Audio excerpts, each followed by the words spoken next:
자, 지난주부터 시험을 잘 통과하려면 어떻게 해야 되느냐. 자, 시험을 잘 통과하는 방법에 대해서 우리가 세 가지 우리가 함께 살펴봤었죠. 자, 어떻게 보면 시험을 잘 통과하는 방법이라고도 얘기할 수도 있겠지만, 어찌 보면 순종을 잘하는 방법이라고도 생각해 볼 수 있을 것 같습니다. 자, 그래서 오늘은 나머지 또 순종을 잘 할 수 있는 또 세 가지 방법을 추가로 함께 말씀을 통하여 살펴보겠습니다. 자, 1번 같이 한번 읽어볼게요. 다 같이 시작. 계속 생각만 하지 말고 몸으로 순종을 실행해야 한다. 자, 순종은 머리로 하는 게 아니에요. 순종은 뭘로 하는 거예요? 몸으로 해야 합니다. 자, 사실 생각을 많이 하며 살아가지요. 근데 생각만 하는 사람들이 많아요. 특별히 이 대목을 제가 말씀을 준비하면서 무슨 생각이 났냐면, 이렇게 여름 되어지고 하니까 이제 다이어트, 운동 뭐 그런 거 하면 이 살을 좀 빼야 되는데, 좀 운동 좀 해야 되는데라고 하는 것을 알면서, 자, 운동을 뭘로만 해요? 자꾸만. 운동은 몸으로 하는 것인 줄로 믿습니다. 움직여야 살이 빠지잖아요. 근데 자, 우리 운동과 다이어트를 계속 뭘로만 하는 사람이 있냐면 머리로만 하는 사람이 있어요.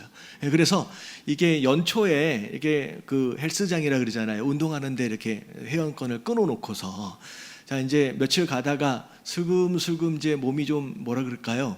이게 나태해지기 시작하면서 머릿속으로는 가야 되는데 계속 머릿속에서는 굴러가고 있는데 몸이 움직여야 안 움직여요? 잘 안 움직여요. 그래서 운동을 결단한 사람들에게 있어서 제일 힘든 순간이 언제냐면 집을 나가는 순간이 제일 어렵대요. 그러니까 집에서 떠나지를 못하는 거예요. 집 안에서 계속 생각만 하니라고. 사실 어떻게 보면 생각만 하다가 나중에 시간이 좀 지나면, 이제 점점 시간이 지나면 이제 그런 마음을 갖는데요. 에이, 안 되겠다. 오늘은 내일부터 해야지. 그렇게 생각하잖아요. 그리고 심지어 그런 생각도 해요. 야, 내일은 내가 가면 2배로 한다 라고 생각을 하고, 심지어 어떤 사람은 내가 내일 안 가면 사람도 아니지 라고까지 자기한테 얘기를 하면서 생각으로만 운동을 합니다. 그래서 제가 생각할 때 운동을 너무 머리로만 해가지고 근육이 다 어디 붙어 있냐면 머릿속에 붙어 있을 것 같아요. 몸에는 근육이 하나도 없고, 심지어 옷까지 딱 입어놓고 나가려고 하는 딱 그 순간에 괜히 소파에 한번 살짝 앉아. 그 유혹에 빠져가지고 소파에 딱 앉는 순간 소파가 끌어안습니다.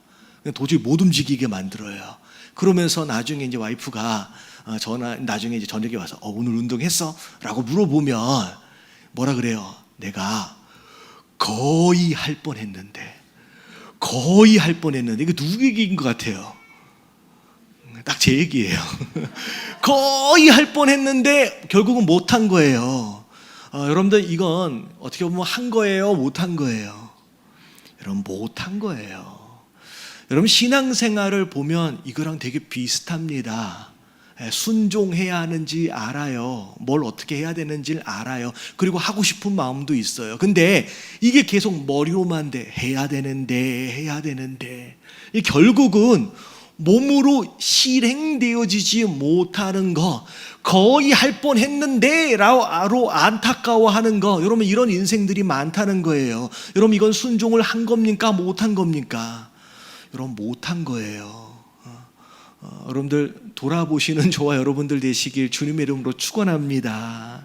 자, 근데 오늘 말씀을 보니까, 자, 아브라함이 아침에 일찍 일어나서, 자, 어떻게 했어요? 제물로 바칠 때 필요한 나무를 막 쪼개고 막 이제 종들하고 준비해가지고 어떻게 했어요? 그 쪼개어진 나무를 가지고 떠나 하나님이 자기에게 일러주신 곳으로 뭐 했다? 가더니, 결국은 머리로 가진 이 생각을 몸으로 움직이는 거, 여러분, 여기서부터 순종이 시작되는 거예요.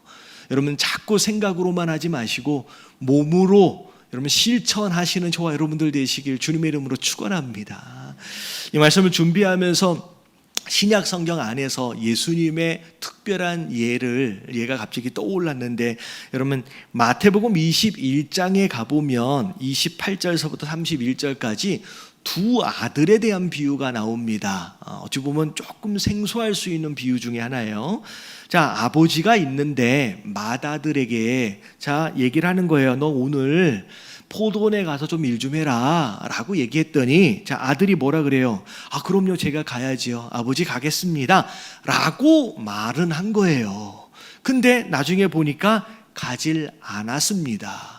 근데 이 아버지가 또 둘째 아들한테도 부탁을 합니다. 너도 좀 가서 포도원에 좀 일 좀 해라 라고 했더니 자, 이 둘째 아들은 좀 달랐어요. 자, 뭐라고 얘기합니까?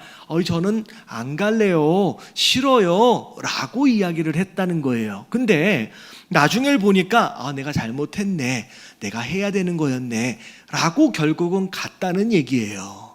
자, 결국 예수님이 물어보시는 거예요. 이 둘 중에 누가 아버지의 뜻대로 하였느냐라고 물어보니 자, 누가 아버지의 뜻대로 한 거예요? 실제로 가서 순종한 자가 아버지의 뜻대로 한 거예요. 저는 이 말씀 안에서 우리가 잊어서는 안 되는 중요한 점이 있어요. 자, 뭐냐? 첫째 아들 맏아들은 아버지가 얘기하면 그럼 해야지요 라고 뭘 잘하는 사람이냐면 말을 잘하는 사람이에요. 말을 잘하는 사람이에요. 그래서 평소에 겉으로 볼 때는 신앙생활을 되게 잘하는 사람처럼 보여요. 실제로 이 비유는 이 맏아들은 누굴 향하여 하신 말씀이냐면 바리새인들을 향하여 말씀하신 거예요. 하여튼간 뭘 하라 그러면 그럼요, 제가 해야지요. 말은 너무 잘해. 그래서 많은 사람들이 볼 때 일반적으로 신앙생활을 잘하는 사람처럼 보여진다는 거예요. 근데 속내를 들여다보면 실제로 순종을 해야 하는 딱 그 순간에는 몸을 움직여요, 안 움직여요? 안 움직이는 사람이에요. 분명히 신앙생활을 잘해 보이기는 하는데 실제로 순종의 열매가 없는 사람이라는 거예요. 여러분, 이 점이 지금 이 예수님의 예 안에서 가장 중요한 부분이에요. 오히려 잘 뺀질뺀질거리고 뭔가 잘 안 하는 것 같아 보이는데 결국은 순종할 때 보면 그 사람이 보여. 일할 때 보면 그 사람이 보여. 물론 처음서부터 그럼 해야지요 라고 아브라함처럼 처음서부터 잘 반응하고 결국은 순종할 줄 아는 그런 사람이 되면 참 좋겠지만 오늘 예수님의 이야기 안에서 나와 있는 것처럼 말은 잘하면서 결국은 순종할 땐 보이지 않는, 일할 때는 보이지 않는 그런 사람이 되어져서는 안 된다라는 거예요. 여러분, 오늘 말씀을 통하여 생각만 하는 것이 아니라, 말만 하는 것이 아니라 여러분, 순종은 몸을 움직여야 된다라고 하는 거, 몸으로 실천하시는 저와 여러분들 되시길 주님의 이름으로 축원합니다. 그래서 야고보서 2장 18절 말씀 같이 한번 읽어볼게요. 시작. 어떤 사람은 말하기를 너는 믿음이 있고 나는 행함이 있으니 행함이 없는 내 믿음을 내게 보이라. 나는 행함으로 내 믿음을 내게 보이리라 하리라. 어떤 사람이 말한대요. 이 말하는 것 가지고 자기 신앙을 증명하는 게 아니에요. 오히려 뒤에 뭐라 그래요? 나는 뭘로? 행함으로 내 믿음을 내게 보이라 라고 얘기를 할 거라는 거예요. 다시 말하면 이 행함이라는 것은 몸의 순종을 의미하는 거예요. 여러분, 보이지 않는 믿음, 여러분 내가 몸으로 움직여 순종함으로 말미암아 여러분 보이지 않는 믿음을 증명할 줄 아는 저와 여러분들 되시길 주님의 이름으로 축원합니다. 그래서 우리 같은 경우 그래요. 미라클 모닝, 미라클 체인, 뭐 예담, 텃밭, 뭐 연초에 우리가 결단한 것들 많잖아요. 근데 지금 8월 달이야. 언제까지 생각만 하고 있을 거라는 거예요. 여러분, 생각만 하지 마시고 여러분 몸으로 실천하시는 저와 여러분들 되시길 주님의 이름으로 축원합니다. 옆에 계신 분들에게 한번 인사 좀 해주세요. 순종은 몸으로 하는 거랍니다. 자, 그래서 순종은 몸으로 하는 거예요. 자, 근데 그 두 번째가 이제 중요해요. 자, 2번 같이 한번 읽어볼게요. 다 같이 시작. 순종은 지속적인 의지적인 과정을 통하여 완성된다. 자, 이게 무슨 얘기냐? 자, 속담에 시작이 반이란 얘기가 있습니다. 자, 일단 시작을 하면 뭘 한 거예요? 반을 한 거예요. 이 이야기는 시작이 그렇게 어렵다는 얘기예요. 시작이 반이란 얘기는 어떻게 보면 좀 전에 우리가 살펴봤던 1번에 대한 내용입니다. 생각을 막 가지고는 있는데 이게 몸으로 딱 움직여지는 그것이 너무 어렵다는 얘기예요. 그래서 시작이 반이에요. 근데 일단 몸을 움직여서 순종을 시작을 했으면 일단 반은 한 거죠. 근데 아직 완성된 상태는 아니에요. 나머지 반이 채워져야 합니다.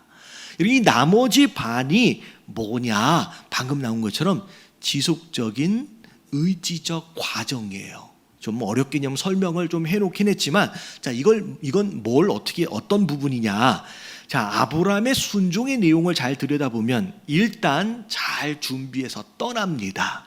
제일 어려운 걸 한 거예요. 자, 일단 반은 한 거예요.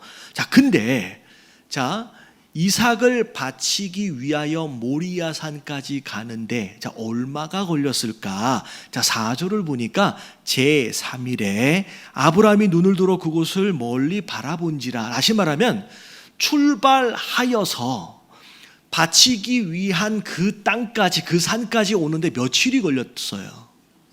여러분, 3일이 걸렸어요. 여러분, 이 3일이 되게 중요해요. 여러분, 이 3일이 아브라함 마음 가운데는 어떤 3일이었을까요? 어떻게 보면 길다고 하면 굉장히 긴 3일이었을 거예요. 3일을 걸어가는 과정 가운데서 얼마나 많은 고민들과 번뇌와 갈등을 했겠냐는 거예요. 비록 하나님의 명령이기 때문에 그래요, 내가 하겠습니다 라고 결단하여 출발하기는 했지만 그 3일의 여정을 쭉 가는 과정 안에서 내가 괜히 한다고 했을까? 내가 과연 할 수는 있을까? 내가 그냥 돌아갈까? 여러분, 여러 가지 번뇌와 갈등들이 그 3일 안에 있었을 거라는 거예요. 근데 중요한 건 뭐냐면 이 3일의 여정 속에서 이 아브라함은 어떻게 보면 중간에 순종을 포기할 수 있는 수많은 갈등들과 고민들과 번뇌들을 결국은 버텨낸 거예요. 이겨낸 거예요. 여러분, 그 과정을 이겨내지 않으면 여러분 순종은 결단코 성공할 수 없습니다. 근데 중요한 건 뭐냐면 이 3일의 여정 속에서 반은 뭘로 채워져야 되느냐? 이 고민과 고뇌와 과정이 어떻게 보면 이 갈등의 과정들을 견뎌내는 것을 끝내야, 그래야 완성이 된다는 얘기예요. 제가 이 말씀을 준비하면서 누구 생각이 났냐면, 아브라함은 지금 모리아 산 앞에까지 가는데 지금 3일 걸렸어요. 과정이 어떻게 보면 한 3일 된 거예요. 근데 이 3일 정도가 아니라 수십 년 동안 이 과정을 견뎌낸 사람이 있더라는 거예요. 이게 누군지 혹시 기억나세요? 노아. 하나님께서 노아를 찾아가셨어요. 내가 이 땅의 죄악을 보고 내가 심판을 작정하셨다는 거예요. 그래서 물로 심판을 할 텐데 네가 방주를 좀 지어라. 자, 그랬을 때 노아가 순종합니다. 여러분, 이게 시작이에요. 이미 반을 한 거예요. 근데 나머지 반이 훨씬 더 어려웠어요. 왜냐? 성경을 보면 방주를 짓는데 얼마나 오래 지었느냐? 일반적으로 120년 정도로 알고 있는데 그 자녀들의 나이를 계산을 해보니 약 70년에서 80년 정도 걸렸다라고 보통 계산을 합니다. 그러니까 수십 년 걸린 거예요. 여러분, 방주를 짓는데 7, 80년이 걸려요. 여러분, 이 과정이 오히려 시작보다도 더 어려웠어요. 보세요. 어디 한쪽 구석에 조그만 거 짓는 거 아니에요.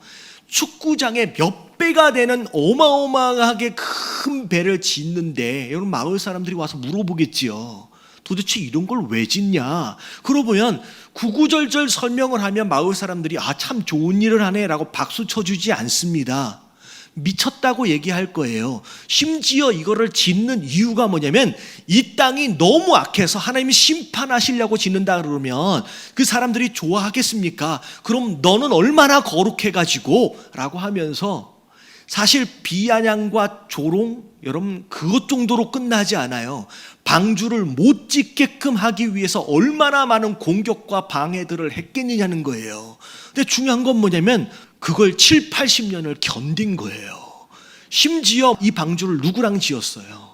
자기 혼자가 아니라 자기 가족들과 함께. 자기 처가 있었고요, 세 아들이 있었고요, 세 아들의 처들이 있었어요. 8명이에요. 여러분 이 8명이에서 이 큰 배를 지으려니까 얼마나 오래 걸렸겠습니까? 근데 가족과 함께 일하는 게 여러분 쉽지 않아요. 쉽지가 않아요. 저는 이 말씀 준비하면서 이 한자로 배선자를 혹시 아세요? 배선자, 큰 배를 얘기할 때 배선자. 여러분 요게 배선자인데 오른쪽 위에 붙어있는 요 한자가 8이라는 숫자예요. 그리고 그 밑에 있는 그 글자가 입구예요. 8명의 가족이란 뜻이에요. 식구란 뜻이에요. 이게 한자가 이게 의미를 가진 게 큰 배는 8명의 가족이 들어가는 거래요. 되게 신기하지 않아요? 너무 신기해요. 아니 중국 사람들이 이걸 어떻게 알았을까? 성경을 본 것도 아닌 것 같은데. 여러분 중국의 한자 안에는 이런 의미를 가지고 있는 성경의 의미를 가지고 있는 이제 한자들이 굉장히 많이 있습니다. 근데 8명이서 이 배를 지어 가는데 여러분 이게 보통 일이 아닌 거예요. 여러분 아들들이 말 잘 듣겠습니까? 여러분 솔직히 노아는 하나님께서 직접 말씀하셨어요. 직접 들은 자기 때문에 순종을 그나마 조금 수월하게 할 수 있지만 듣지 아니한 쟤네들을 설명해주고 설득하려는 것은 굉장히 어려운 일입니다. 여러분 이걸 70년을 한 거예요. 그런데 중요한 건 결국 그 70년의 과정을 견뎌내니까 방주가 완성이 되는 거예요. 여러분 시작이 반이에요. 제일 어려운 걸 하신 거예요. 근데 이걸 완성하려면 뭐 해야 돼요? 이 과정을 견뎌야 돼요. 저희 교회 유치부 우리 신 목사님 계시는데 갑자기 책 하나를 가지고 오셔서 목사님 이게 선물로 드리는 겁니다 이렇게 보여주시더라고요. 근데 일반적으로 파는 책이 아니야. 그래서 이게 뭔가 이렇게 보니까 목사님 제가 몇 년 전에 그렇게 공부하면서 제가 PhD 박사 학위를 좀 받으면서 제가 쓴 논문이 안에 있는데 부족하지만 선물로 좀 드릴게요 라고 하면서 주시더라고요. 그래서 아니 이거 할 일도 많은데 어떻게 그동안 또 공부까지 해서 박사님까지 되셨나요? 하면서 제가 놀라서 제가 말씀드리니까 목사님 하시는 얘기가 뭐냐면 제가 좀 나이가 많이 먹어서 머리가 잘 안 돌아가는데 솔직히 제가 머리로 쓴 게 아니라 이 논문은 제가 엉덩이로 쓴 겁니다 라고 말씀하시더라고요. 그런데 여러분 공부는 머리로 하는 게 아니라 뭘로 하는 거예요? 여러분 엉덩이로 하는 거예요. 여러분 엉덩이가 무슨 뜻인지 아시겠죠? 여러분 과정을 견뎌내야 논문이 나와요. 여러분 신앙도 마찬가지예요. 많은 사람들이 기적을 원해요. 여러분 기적은 뭘 생략한 결과냐? 과정을 생략한 결과가 기적이에요.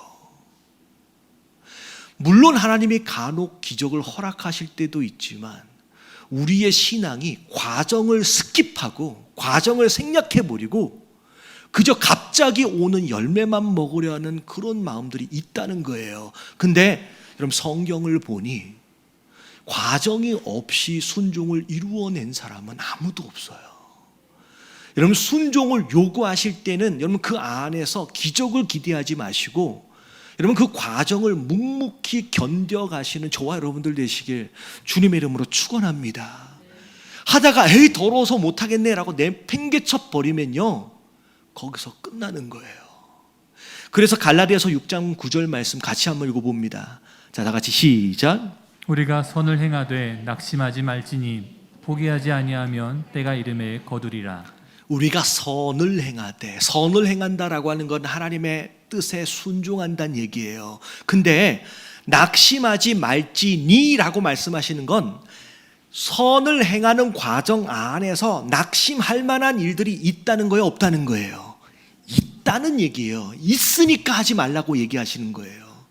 충분히 포기해버리고 싶고 낙심하고 이제 그만둬버리고 싶은 마음들, 그런 상황들이 너무 많이 있다는 거예요. 근데 그럼에도 불구하고 낙심하지 마. 끝까지 포기하지 않고 견뎌내면 때가 이름에 뭐 한다고요? 거두리라 라고 말씀하시는 거예요. 여러분, 거두길 원하시는 분, 여러분 씨앗을 뿌리고 난 뒤에 열매를 먹기 원하시는 분들은 여러분 끝까지 엉덩이로 앉아서 여러분 견뎌내시는 저와 여러분들 되시길 주님의 이름으로 축원합니다. 그래서 순종은 찰나의 결단을 통하여 시작이 됩니다. 하지만 지속적인 의지적 과정을 견뎌내는 것으로 인하여 완성이 되는 거예요. 여러분 쉽게 그 어떤 것도 기적처럼 쉽게 얻어내려 하지 마시고 그 과정을 견뎌가시는 저와 여러분들 되시길 주님의 이름으로 축원합니다. 그래서 몸에 좋은 음식은 항상 뭐가 필요해요? 시간이 필요해요. 갑자기 급하게 만들어낸 음식이 인스턴트라고 하여 몸에 안 좋은 음식이라고 얘기하잖아요. 근데 여러분 몸에 정말로 유익한 음식들을 보면 1분 안에 2분 안에 만들어지지 않습니다. 오랜 시간의 숙성의 과정을 거치고 난 뒤에 좋은 음식이 나오는 것처럼 여러분 신앙도 마찬가지예요. 갑자기 어떤 기적으로 인하여서 내가 막 변하고 여러분 그런 일이 아니라 시간이 필요해요. 여러분 이것을 잘 견뎌가시는 저와 여러분들 되시길 주님의 이름으로 축원합니다. 옆에 계신 분들에게 한 번만 더 인사해 주세요. 순종은 엉덩이로 하는 거랍니다. 순종은 엉덩이로 하는 겁니다. 딱 요 순간 이게 인터넷으로 들어오신 분들은 이게 뭔 얘기인가 그러실 것 같은데 여러분 순종은 엉덩이로 하는 거예요. 버텨내야 돼요. 할렐루야. 자, 마지막 세 번째 같이 읽어봅니다. 다 같이 시작. 순종을 방해할 만한 방해물들을 제거하라. 자, 순종을 완성하려면 시작도 중요하고 버텨내는 것도 중요해요. 근데 이 과정 가운데 우리가 또 뭐가 필요하면 지혜로움이 필요합니다. 자, 이 왜 지혜로움이 필요하느냐? 자, 마태복음 10장 16절 말씀을 보면 자, 보라 내가 너희를 보냄이. 자, 양을 어디 가운데 보내는 것 같대요? 이리 가운데 보내는 것 같대요. 이런 굉장히 위험한 상황을 말씀하시는 거예요. 예수님께서 제자들을 보내시면서 내가 너를 세상에 보내는 것이 마치 이리 가운데 위험 가운데 보내는 것 같다. 어떻게 보면 불안한 거죠. 근데 중요한 건 뭐냐면 그 이리 가운데 그 위험한 상황 가운데 보내지만 그 위험함과 그 어려운 상황을 이겨내기 위해서 필요한 게 뭐냐? 그러므로 너희는 뱀같이 뭐하래요? 지혜로워하래요. 여러분 지혜로워라 라고만 말씀하신 게 아니라 뱀같이. 여러분 이 뱀은 우리가 창세기 보고 있는 것처럼 사단이에요. 사단. 이 사단이 얼마나 지혜로웠냐? 완벽한 환경 에덴 동산에서 살고 있던 완벽한 처음 사람을 넘어뜨렸어요. 유혹해서 쓰러뜨렸어요. 여러분 그게 이 사단이 가지고 있는 지혜예요. 근데 중요한 건 뭐냐면 그때 아담과 하와를 쓰러뜨린 이 뱀이, 이 사단이 지금은 놀고 있느냐? 그렇지가 않다는 거예요. 베드로전서 5장 8절 같이 읽어봅니다. 시작. 근신하라 깨어라. 너희 대적 마귀가 우는 사자같이 두루다니며 삼킬 자를 찾나니. 여러분 사단이요 지금 놀고 있지 않아요. 휴가가 아니에요. 지금 이 사단은 지금 어떻게 한대요? 우는 사자처럼. 여러분 사자는 배고파야 울어요. 지금 배고픈 사자처럼 두루 다니며 삼킬 자를 찾는데요. 다시 말하면 이리 가운데 나가 있는 양들처럼 우리가 이 땅을 살아감에 있어서 순종하는 삶을 사려고 노력하는데 사단이 가만히 있지 않다는 거예요. 그렇기 때문에 사단에 비근할 만큼의 지혜가 우리 안에 필요하다는 거예요. 여러분 지혜를 위해서 기도하시길 주님의 이름으로 축원합니다. 근데 중요한 건 뭐냐면 순종을 잘 하려면 지혜 중에 하나가 뭐냐면 내 순종을 방해할 만한 장애물들을 제거할 줄 알아야 돼요. 이걸 미리 피해갈 줄 알아야 돼요. 그럼 이게 지혜로움이에요. 사실 아브라함의 이 순종의 내용을 보면 두 가지 지혜가 보이는데, 첫 번째는 떠날 때 보입니다. 자, 하나님께서 밤에 말씀하셨어요. 아침 일찍 일어납니다. 그리고 떠날 채비를 막 해요. 종들과 함께. 그리고 실어가지고 떠납니다. 근데 이 3절의 말씀의 내용을 보면 그 어디에도 사라가 배웅을 했다는 내용도 없고 사라와 상의를 했다라고 하는 내용이 없어요. 다시 말하면 아브라함이 사라와 상의를 했어요, 안 했어요? 안 했어요. 사라 입장에서 볼 때 나중에는 되게 서운해할 수도 있겠지만, 만약에 아브라함이 사라랑 의논했으면 과연 순종할 수 있었을까요? 여러분들, 이게 사라가 믿음이 없어서의 내용이 아니에요. 여러분, 사라가 이 이삭을 낳을 때의 과정을 보면 아브라함하고는 아예 비교가 안 됩니다. 정말로 어렵게 낳았어요. 중간에 이스마엘 때문에 엄청나게 이스마엘하고 그 하갈 때문에 굉장히 괴롭힘을 당했잖아요. 그런 과정을 견뎌가지고 지금 나이 90에 아이를 낳은 거예요, 지금. 근데 그 아이를 지금 아브라함이 갑자기 하나님이 바치라고 했다고, 제물로 드리겠다고 데리고 나간다라고 한다면 이 사라는 여러분 결단코 가만히 두지 않았을 거라는 거예요. 그리고 아까 지금 얘기했다시피 아브라함은 하나님께서 직접 말씀하셔서 직접 들은 얘기지만, 직접 들은 아브라함이 듣지 않은 사라를 설명해주고 설득한다라고 하는 것은 이건 진짜 어려운 거예요. 이게 될 수가 없습니다. 아마 사라가 이삭을 어디 숨겨버릴지도 몰라요. 근데 아브라함이 상의하지 않고 그냥 떠납니다. 물론 사라에게는 미안하고, 물론 사라에게는 어떨까요? 그럴 수 있지만 순종을 해내기 위한 어쩔 수 없는 결단이에요. 여러분, 이게 결국은 아브라함의 지혜라는 거예요. 나중에 와서 보면요, 여러분, 사라가 이삭을 얼마나 사랑했는지 본인이 죽을 때까지 이삭을 장가를 안 보내. 나중에 나와요. 사라가 죽고 나서야 이삭이 드디어 장가를 갑니다. 그러니까 사라가 이삭을 얼마나 끔찍하게 생각했는지를 아시겠어요? 끌어안고 아무에게도 내주지 않는 거예요. 그런 사라를 설득할 수가 없는 거예요. 그러니까 지나가는 거예요. 미안하지만. 여러분, 이게 첫 번째 지혜였고요. 두 번째를 보면 산에 올라갈 때 상황을 보세요.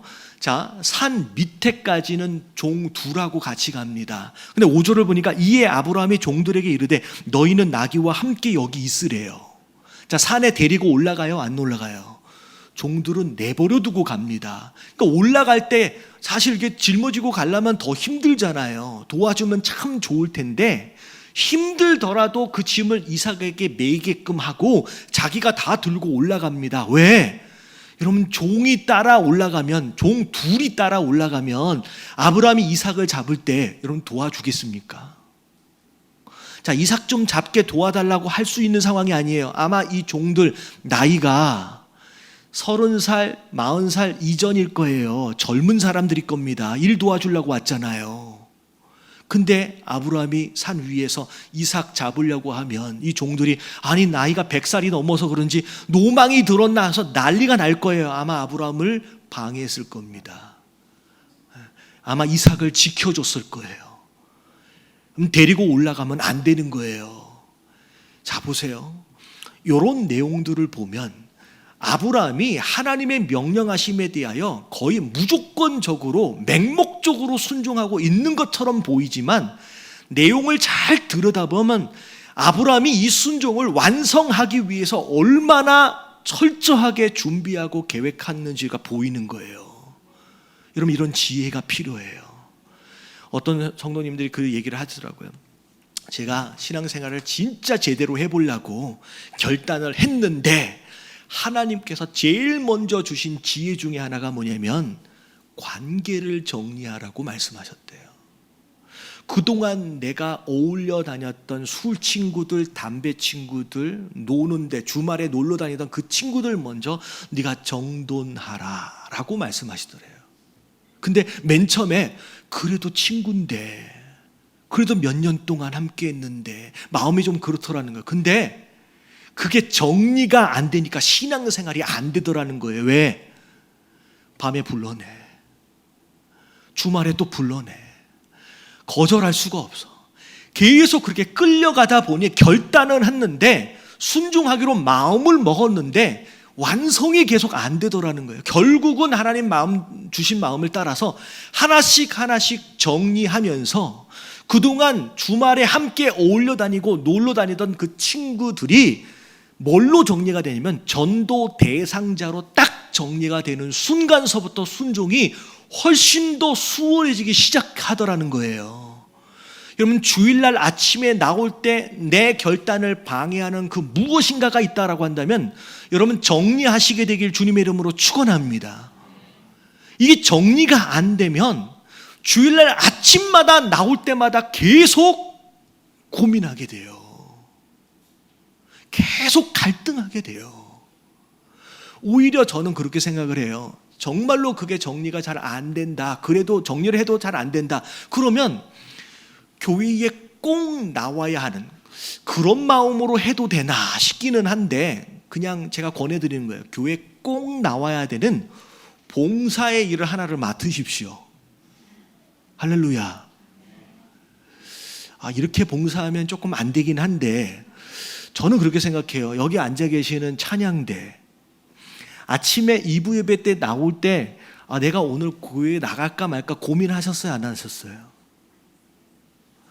여기는 고민 안 해요. 왜냐면 그렇지 않아도 숫자도 적은데 나 하나 빠지면 어떻게 해? 무조건 나와야지. 그러니까 뭐라도 하나 맡으면요 그 고민의 짐이 덜어져요. 제가 아침에 나올 때 고민할까요? 나 오늘은 컨디션이 너무 안 좋은데 그냥 갈까? 가지 말까? 무조건 가야 되는 거야. 그러니까 이게 지혜로움인 거예요. 진짜 순종해서 제대로 신앙생활을 하려면 내 순종을 방해할 만한 것들을 미리 정돈하고 정리할 줄 아는 지혜가 필요한 거예요. 그리고 내가 반드시 가야만 하는 그 무엇인가를 잡으세요. 그래서 어떻게 해서든 나올 수 있도록 하셔야 돼. 일주일에 한 번 주님 뵙는 것, 주님 예배하는 것조차도 제대로 되지 않는다라고 한다면 무슨 순종을 하겠느냐는 거예요. 여러분, 이건 여러분 굉장히 중요한 거예요. 여러분들 우리 삶 가운데 순종을 위해서 여러분 지혜를 가지고 정돈할 걸 정돈해 버리시고, 여러분 정말로 이 자리를 지키기 위한 여러분 그런 의지를 가지고 여러분 몸부림치시는 저와 여러분들 되시길 주님의 이름으로 축원합니다. 우리 말씀